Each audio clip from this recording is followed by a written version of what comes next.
জানিয়ে দেব আজকের গুরুত্বপূর্ণ 20টি তাজা সংবাদ। খবরের শুরুতেই জানিয়ে দেব সংবাদ শিরোনাম।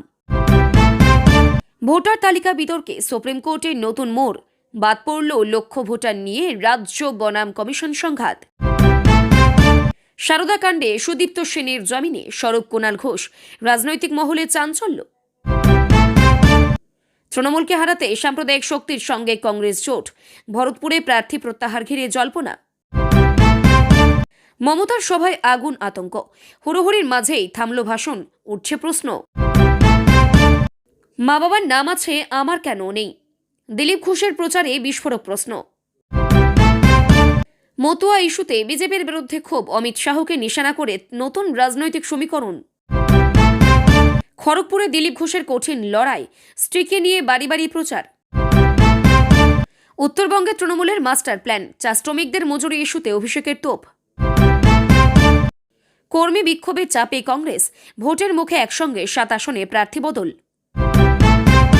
পানিহাটিতে বিজেপি প্রার্থীর মায়ের উপর হামলার অভিযোগ, উত্তপ্ত রাজনৈতিক পরিস্থিতি।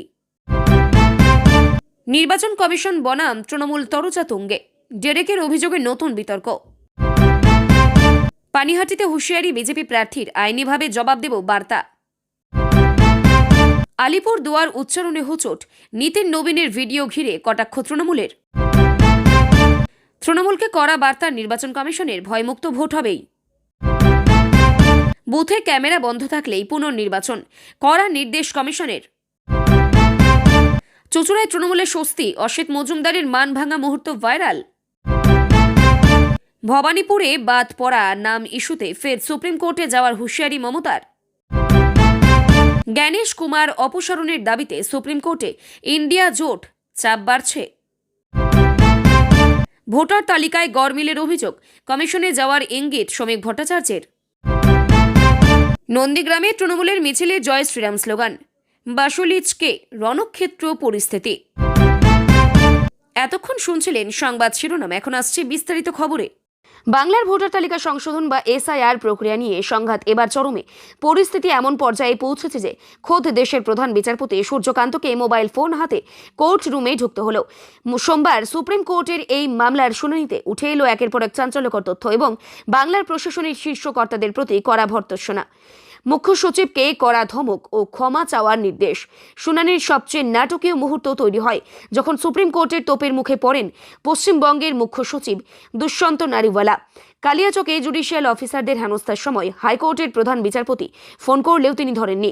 এই অভিযোগে সরব হয় আদালত। মুখ্য সচিব ফ্লাইটে ছিলেন বলে অজুহাত দিলেও বিচারপতি জয়মাল্য বাগচি কটাক্ষ করে বলেন, আপনার পদমর্যাদা এতটাই বেশি যে হাইকোর্টের প্রধান বিচারপতির মতো সাধারণ মানুষরা আপনার সঙ্গে যোগাযোগ করতে পারেন না। দয়া করে নিজেকে একটু নিচে নামিয়ে আনুন। আদালত স্পষ্ট নির্দেশ দিয়েছে, মুখ্য সচিবকে অবিলম্বে কলকাতা হাইকোর্টের প্রধান বিচারপতির কাছে ক্ষমা চাইতে হবে। ভোটারদের ভবিষ্যৎ নিয়ে উদ্বেগ। রাজ্যের আইনজীবী শ্যাম দিওয়ান ও কপিল সিব্বল আদালতে দাবি করেন, ভোটার তালিকা থেকে 45% নাম বাদ পড়া অত্যন্ত উদ্বেগজনক। প্রায় 7 লক্ষ মানুষ আবেদন করলেও ট্রাইব্যুনাল এখনও কাজ শুরু করেনি। রাজ্যের প্রস্তাব ছিল 15 এপ্রিলের পর আবেদন পড়ে থাকলে তাদের ভোট দেওয়ার সুযোগ দেওয়া হোক। তবে আদালত এখন সেই প্রস্তাবে সায় দেয়নি।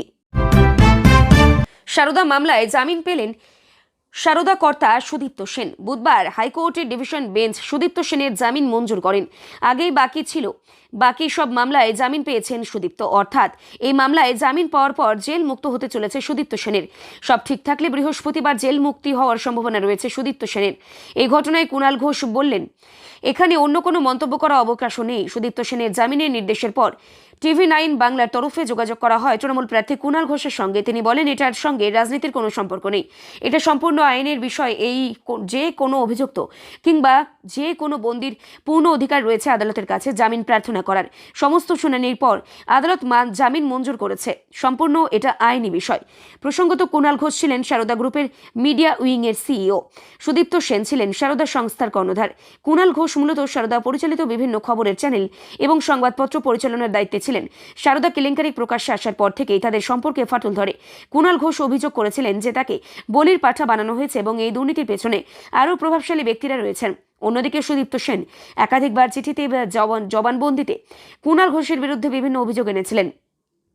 2013 সালের 23শে এপ্রিল গ্রেপ্তার করা হয় সুদীপ্ত সেনকে। সারদা গোষ্ঠী দেউলিয়া হওয়ার পর সুদীপ্ত সেন গা ঢাকা দিয়েছিলেন। শেষ পর্যন্ত কাশ্মীরের সোনমার্গ থেকে তাকে, তার সহযোগী দেবযানী মুখোপাধ্যায় এবং অরবিন্দ সিং চৌহানকে গ্রেপ্তার করে পুলিশ। এই বছরই 23শে নভেম্বর গ্রেপ্তার করা হয় কুণাল ঘোষকে। বিধাননগর পুলিশ তাকে গ্রেপ্তার করে। তার বিরুদ্ধে আমানতকারীদের টাকা নয় ছয় ও ষড়যন্ত্রের অভিযোগ আনা হয়েছিল। গ্রেপ্তার হওয়ার ঠিক আগেই তিনি সোশ্যাল মিডিয়ায় একাধিক নেতার নাম প্রকাশ করে চাঞ্চল্য তৈরি করেছিলেন। প্রায় 34 মাস জেলে থাকার পর 2016 সালে তিনি জামিনে মুক্তি পান। পরবর্তীকালে তিনি পুনরায় তৃণমূল কংগ্রেসের রাজনীতিতে সক্রিয় হন এবং দলের অন্যতম গুরুত্বপূর্ণ মুখ হয়ে ওঠেন। এবার তৃণমূলের বেলেঘাটা কেন্দ্রের প্রার্থীও কুণাল। ঘোষণা করেও ভরতপুর কেন্দ্রে প্রার্থী দিল না হুমায়ুন কবিরের আম জনতা উন্নয়ন পার্টি। তৃণমূল কংগ্রেসকে ওই কেন্দ্রে হারানোর জন্য কংগ্রেস প্রার্থীকে সমর্থন করার সিদ্ধান্ত নেওয়া হয়েছে, এমনই ইঙ্গিত দিয়েছেন হুমায়ুন কবির। সোমবার মুর্শিদাবাদে মনোনয়নপত্র জমা দেওয়ার শেষ দিন ছিল।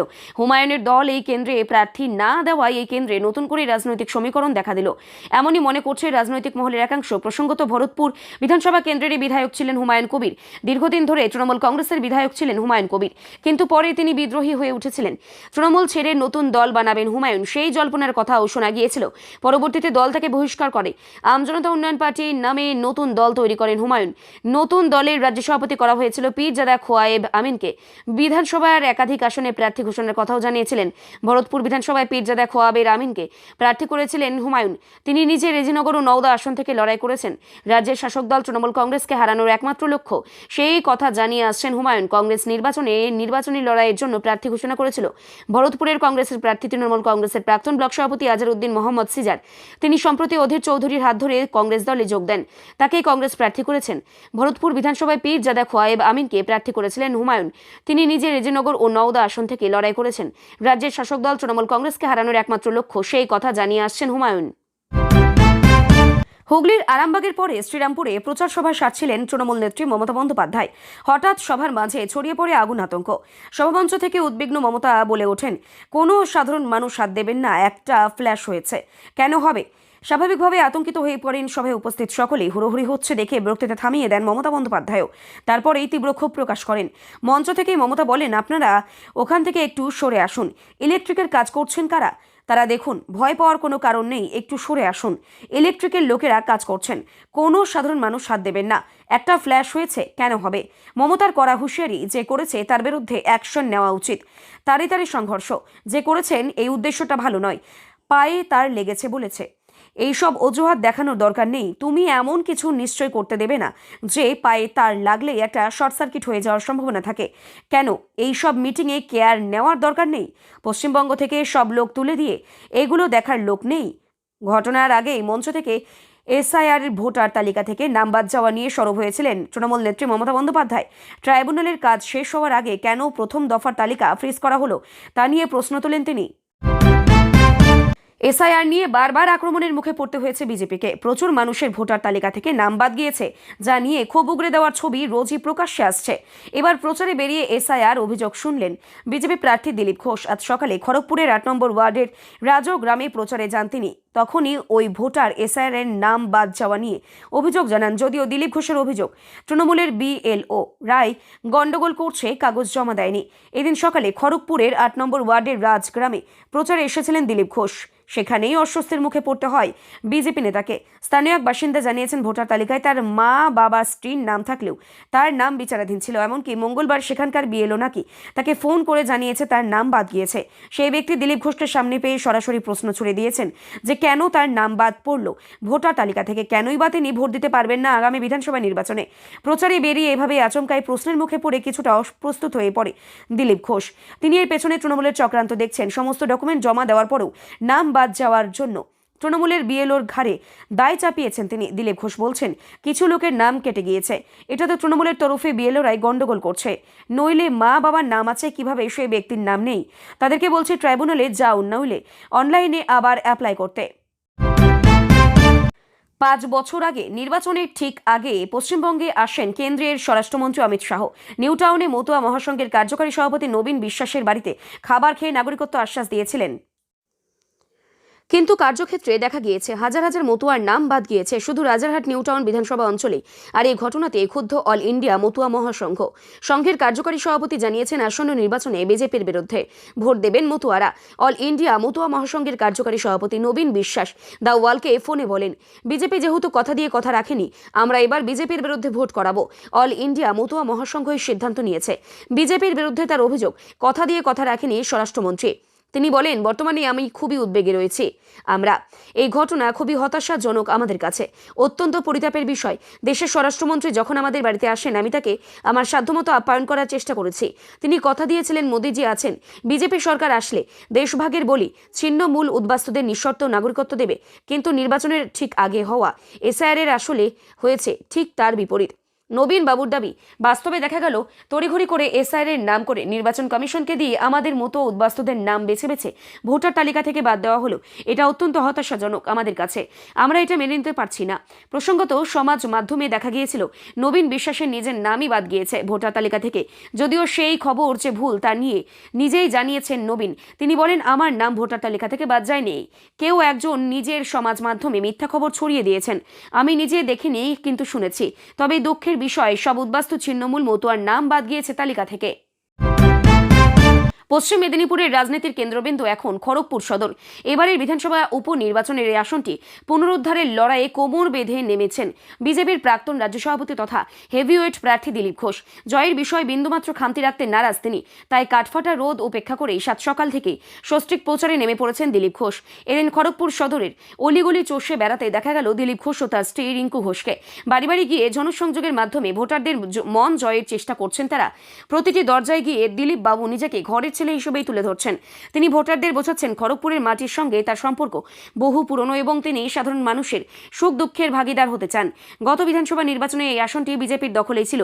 তারকা প্রার্থী হিরণ চট্টোপাধ্যায় এখান থেকে জয়ী হয়েছিলেন, কিন্তু রাজনৈতিক সমীকরণের পরিবর্তনের ফলে এই আসনটি বর্তমানে বিজেপির কাছে বড় চ্যালেঞ্জ। উল্টো দিকে তৃণমূল কংগ্রেসের প্রার্থী প্রদীপ সরকারও 1 ইঞ্চি জমি ছাড়তে নারাজ। প্রদীপ বাবুও স্থানীয় স্তরে যথেষ্ট প্রভাবশালী এবং তার দীর্ঘ রাজনৈতিক অভিজ্ঞতা দিলীপ ঘোষের পথে কাটা হতে পারে বলেই মনে করছেন রাজনৈতিক মহল। 2026 বিধানসভা নির্বাচনের রণদামামা বাজার পর থেকেই উত্তরবঙ্গকে বিশেষ গুরুত্ব দিচ্ছে তৃণমূল কংগ্রেস। মঙ্গলবার জলপাইগুড়ি সদর বিধানসভা কেন্দ্রের নির্বাচনী জনসভা থেকে প্রতিপক্ষের বিরুদ্ধে নজিরবিহীন আক্রমণ শানালেন তৃণমূলের সর্বভারতীয় সাধারণ সম্পাদক অভিষেক বন্দ্যোপাধ্যায়। কেবল রাজনৈতিক সমালোচনা নয়, বিজেপি প্রার্থীর ব্যক্তিগত জীবন ও চরিত্র নিয়ে বিস্ফোরক অভিযোগ তুলেই হইচই ফেলে দিয়েছেন তিনি। বিজেপি প্রার্থীকে নিয়ে আক্রমণ, জনসভার মঞ্চ থেকে অভিষেক বন্দ্যোপাধ্যায়ের সরাসরি বিজেপি প্রার্থীকে লক্ষ্য করে আক্রমণ শানান। তার দাবি, বিজেপি এমন একজন ব্যক্তিকে প্রার্থী করেছে যার ব্যক্তিগত জীবন নিয়ে একাধিক প্রশ্ন রয়েছে। অভিষেক সরাসরি অভিযোগ তোলেন, বিজেপি যাকে প্রার্থী করেছে তিনি মদ্যপ এবং চরিত্রহীন। এমন মানুষকে ভোট দেওয়া মানে এলাকার সম্মান বিসর্জন দেওয়া। বিজেপিকে কোনো ভালো মানুষ খুঁজে পায়নি। অভিষেকের এই ব্যক্তিগত আক্রমণ নিয়ে ইতিমধ্যেই পাল্টা সরব হয়েছে বিজেপি নেতৃত্ব। তাদের দাবি, হার নিশ্চিত জেনে এখন নিচু স্তরের রাজনীতিতে নেমেছে তৃণমূল। চা শ্রমিকদের জন্য বড় প্রতিশ্রুতি। উত্তরবঙ্গের রাজনীতির অন্যতম চাবিকাঠি হল চা শ্রমিকদের ভোট। এদিন তাদের মন জয়ে অভিষেক বন্দ্যোপাধ্যায় বড় প্রতিশ্রুতি দেন। তিনি আশ্বাস দেন যে তৃণমূল ক্ষমতায় ফিরলে চা শ্রমিকদের দৈনিক মজুরি আরও বৃদ্ধি করা হবে এবং তাদের আবাসন ও পানীয় জলের সমস্যার সমাধান অগ্রাধিকারের ভিত্তিতে করা হবে। তার দাবি, একমাত্র মমতা বন্দ্যোপাধ্যায় সরকারই চা বলয়ের মানুষের প্রকৃত উন্নয়ন করতেই সক্ষম। দলের অন্দরে জমতে থাকা ক্ষোভ আর কর্মী সমর্থকদের লাগাতার বিক্ষোভের কাছে শেষমেশ নতি স্বীকার করতে বাধ্য হল বিধান ভবন। আসন্ন বিধানসভা নির্বাচনের রণকৌশলে বড় সড় রদবদল ঘটিয়ে রাজ্যের 7টি আসনে প্রার্থী বদলের ঘোষণা করল কংগ্রেস নেতৃত্ব। প্রার্থী নিয়ে অসন্তোষের যে আগুন জেলা থেকে কলকাতা পর্যন্ত ছড়িয়েছিল, তা নেভাতেই এই তড়িঘড়ি সিদ্ধান্ত বলে মনে করছে রাজনৈতিক মহল। প্রার্থী তালিকা প্রকাশের পর থেকে উত্তপ্ত হয়ে উঠেছিল কংগ্রেসের জেলা কার্যালয়গুলি। এমনকি কলকাতার বিধান ভবনের সামনেও দফায় দফায় বিক্ষোভ দেখান কর্মী সমর্থকরা। পরিস্থিতি বেগতিক দেখে ক্ষোভ প্রশমনে নামেন প্রদেশ নেতৃত্ব। সূত্রের খবর, বিভিন্ন আসন থেকে আসা অভিযোগগুলি গুরুত্ব দিয়ে পর্যালোচনার পর একটা রিপোর্ট পাঠানো হয় দিল্লিতে। কেন্দ্রীয় নেতৃত্বের সবুজ সংকেত মিলতেই বুধবার 7টি কেন্দ্রের পুরনো নাম বদলে নতুন মুখ সামনে আনা হয়।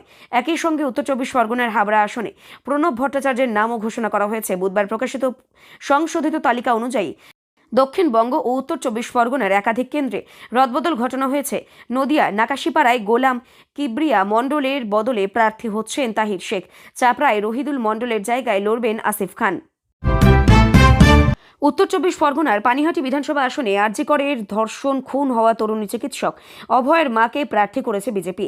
আজ বুধবার তিনি প্রচারে বের হলে তৃণমূলের মহিলা ব্রিগেড তার উপর হামলা চালায় বলে অভিযোগ। তাকে বাঁচাতে গিয়ে আক্রান্ত হন সঙ্গে থাকা বিজেপির কর্মীরা।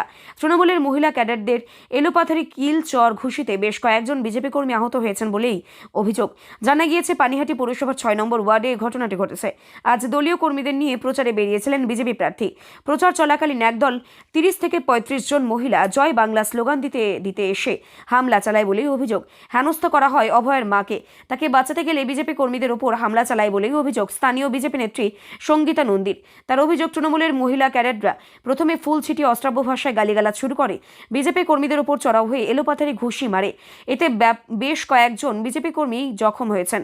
তার দাবি, মূলত প্রার্থীকে মানসিকভাবে বিধ্বস্ত করতেই আজ এই সুপরিকল্পিত হামলা চালিয়েছে তৃণমূল। অভয়ের মা বলেন, আমার মেয়েকে মেরে ফেলার পরও আমাকে সরিয়ে দিলে আর কেউ বিচার চাওয়ার থাকবে না। হয়তো এই ভেবেই আজ ওরা আমার উপর হামলা চালিয়েছে। তবে আমি পিছু হটব না। বাংলার সব মেয়ের সুরক্ষা নিশ্চিত করতে আমি লড়াই চালিয়ে যাব। তিনি আরও বলেছেন, আজকের এই হামলার প্রমাণ করলো যে তৃণমূল ভয় পেয়েছে। অন্যদিকে পানিহাটে তৃণমূল প্রার্থী তীর্থঙ্কর ঘোষের সাফাই হলো, বিজেপি প্রার্থী বহিরাগতদের নিয়ে এলাকায় প্রচার করছিলেন। লক্ষ্মীর ভাণ্ডার সহ সরকারি প্রকল্পগুলি বন্ধ হয়ে যাবে। সেই কারণে স্থানীয় মহিলারা স্বতঃস্ফূর্তভাবে প্রতিবাদ জানিয়েছেন।